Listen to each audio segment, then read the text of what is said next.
ሰላም ቤተሰብ እንደምን ቆያችሁ?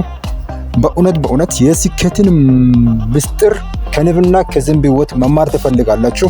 ይህን ቪዲዮ ሳታሳልፉ እስከ መጨረሻ ተመልከቱ። የሚገርም ትምህርት ለሕይወታችሁ ታገኛላችሁ። በሶስት ክፍል ከፋፍዬ አምጥቼላችኋለሁ። ዛሬ ክፍል 2 ነው የሚዳስሰው። ባለፈው ክፍል 1ን ፓብሊሽ አድርገላችሁ ነበር። ክፍል 1 የስነ ልቦና ትምህርት ሲሆን ዛሬ የማቀርብላችሁ ደግሞ ክፍል 2 የስኬት መሪዎች ከንብና ከዝንብ ሕይወት የምንማረው። ክፍል 3 ደግሞ ቀጣይ የማቀርብላችሁ የማህበራዊ ግንኙነት ነው። ስለዚህ ከንብና ከዝንብ ሕይወት ከውሏቸው የምንማረው 3 ወሳኝ ትምህርቶችን እስከ መጨረሻ እንድትከታተሉ እጠይቃችኋለሁ። ዛሬ ክፍል 2 ጋር እንገባለን። እስከ መጨረሻ ተከታተሉኝ። አመሰግናለሁ። ርዕስ የንብ ስኬት ወይም የዝንብ ኑሮ። ሕይወታችሁን የሚቀይር 3 ታላላቅ ምስጢሮች። መግቢያ።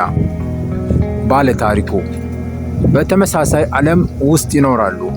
ሁለቱም ክንፍ አላቸው፣ ሁለቱም ይበራሉ። ነገር ግን አንደኛዋ በክብር ስትታይ፣ ሌላኛዋ ግን በንቀት ትታያለች። አንደኛዋ ጣፋጭ ማር ስታመርት፣ ሌላኛዋ ግን በሽታን ታሰራጫለች። በንብ እና በዝንብ መካከል ያለው ልዩነት የተፈጥሮ ብቻ አይደለም፣ የስኬት መርህም ጭምር ነው።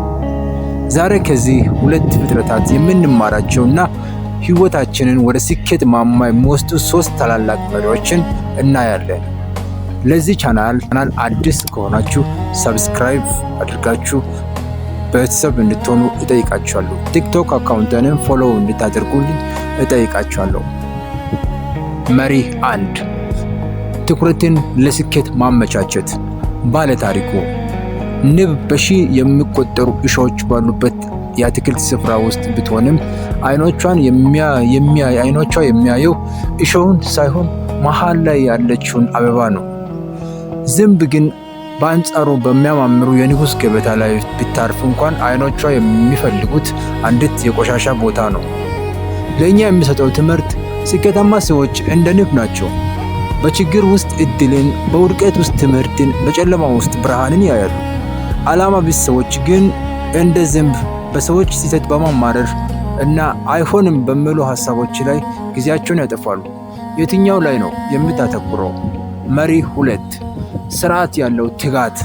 ባለ ታሪኩ ንብ በአንድ ጊዜ ማር አታመርትም።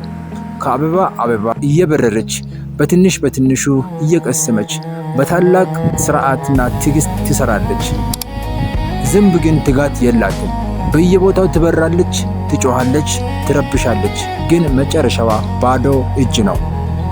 ለእኛ የሚሰጠው ትምህርት የእውነተኛ ስኬት በአንድ ጀንበር አይመጣም። እንደ ንብ በየቀኑ የምናደርጋቸው ጥቃቅንና ስርዓት ያላቸው ስራዎች ናቸው ወደ ታላቅ ውጤት የሚመሩ። ዝም ብሎ ቢዚ መሆን ስኬት አይደለም።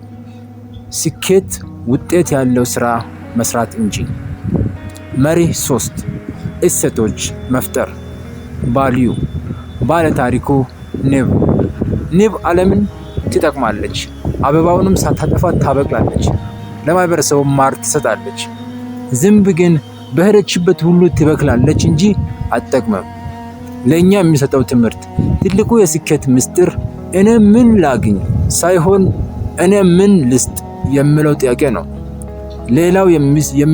ሌላውን የሚጠቅም ስራ ስትሰራ ስኬት ራሱ አንተን እየፈለገ ይመጣል። ማጠቃለያ። ወዳጄ ሆይ የንብን አመለካከት ስትይዝ ሕይወቴ እንደ ማር ጣፋጭ ይሆናል። ዛሬ ራስን ጠይቅ። እየቀሰምክ ያለኸው እንደ ንብ ወይስ እንደ ዝንብ ነው? ይህ ቪዲዮ ጠቃሚ ሆኖ ካገኛችሁ ላይክ አድርጉ፣ ለጓደኞቻችሁም ሼር አድርጉ። በሚቀጥለው ቪዲዮ የማህበራዊ ግንኙነት ከዝንብና ከንብ መካከል የምንማረውን የማህበራዊ ግንኙነት ይዤላችሁ እመጣለሁ። አመሰግናለሁ። ብርሃን ሚዲያን ቻናልን ሰብስክራይብ አድርጉ። ቲክቶክ አካውንትን ፎሎው አድርጋችሁ ቪዲዮን ላይክ ያደረጋችሁ ቤተሰብ ሁኑ። አመሰግናለሁ።